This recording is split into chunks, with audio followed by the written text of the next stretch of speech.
ni maumivu ya ndani apatayo mtu aisa kwa kuumizwa na jambo fulani. Uchungu ni maumivu ya ndani apatayo mtu. Anaweza kuwa alikuwa katika hali nzuri, akifikiri vizuri, ana furaha yake nzuri, lakini ghafla anafanyiwa jambo au anakasirishwa na jambo linalomfanya mtu huyu atoke kwenye hali ya furaha aingie kwenye hali ya maumivu, na maumivu yanamsababishia uchungu wa moyo. Bwana Yesu asifiwe. Bwana Yesu asifiwe.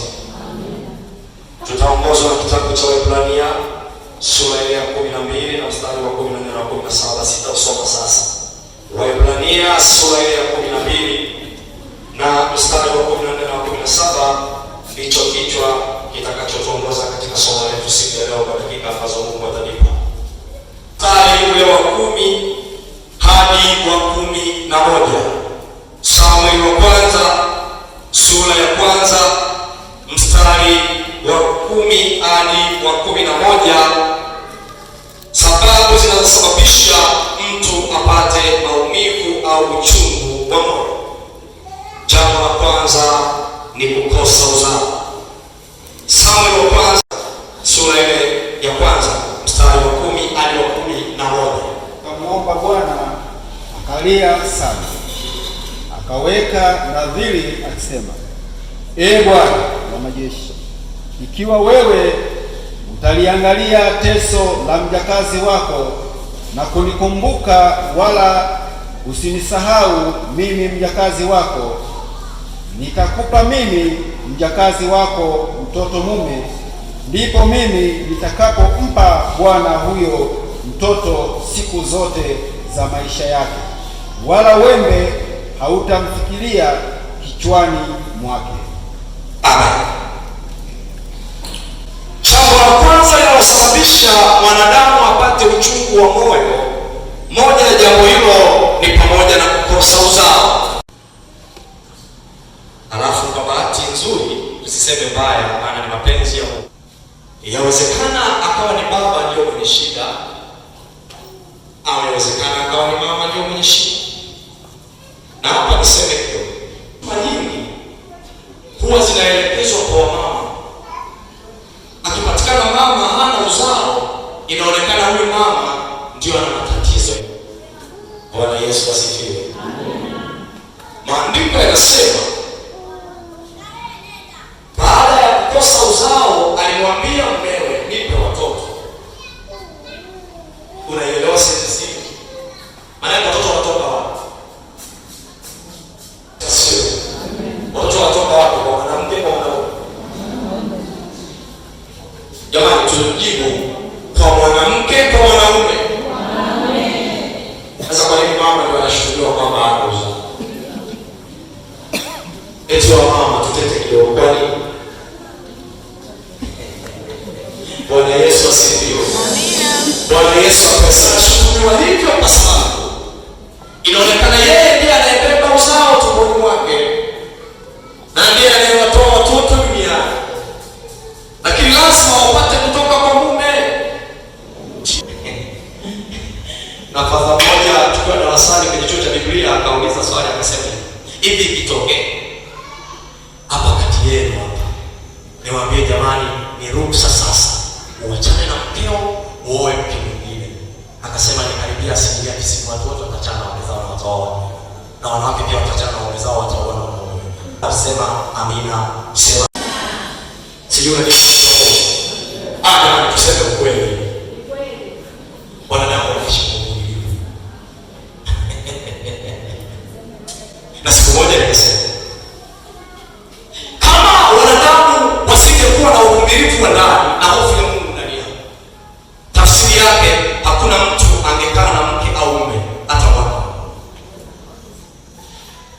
Ingekuwa ni kila siku ni kuachana, unaoa, unabadilisha sampo ile, unabadilisha mweupe, unabadilisha mweusi. Lakini ile sheria ilipokuja ilisaidia uchafu usiwepo mwingi, bali haki ya Mungu ndio isimame. Na uvumilivu ni miongoni mwa matunda ya Kristo. Kwa hiyo uvumilivu ni matunda ya Kristo mwenyewe, ni matokeo ya msalaba, na ndio maana tuko sawa.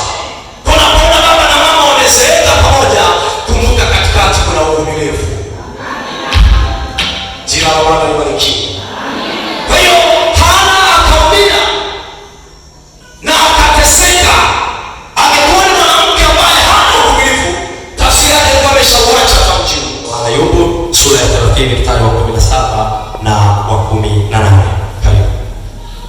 Ayubu sura ya 7 mstari wa 11. Kwa hiyo sitakizuia kinywa changu tamani kwa mateso ya roho yangu, nitalia kwa uchungu na nafsi yangu. Kisha mstari mpaka mstari wa 21. Je, mimi ni bahari au je ni nyangumi, hata ukawaweka walinzi juu yangu? Hapo nisemapo kitanda changu kitanitunza moyo, malazi yangu yatanipunguzia kuugua kwangu.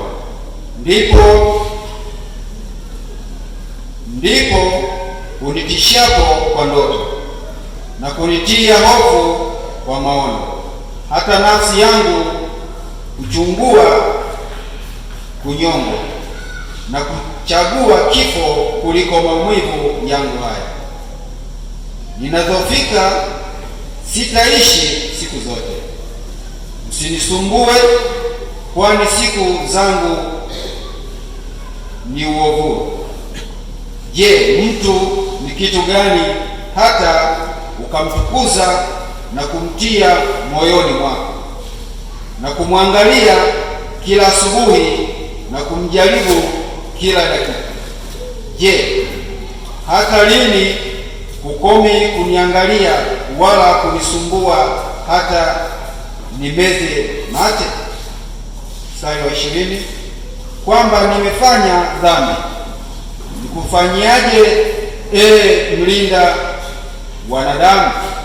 Mbona umeniweka niwe shabaha yako, hata nimekuwa mzigo kwa nafsi yangu?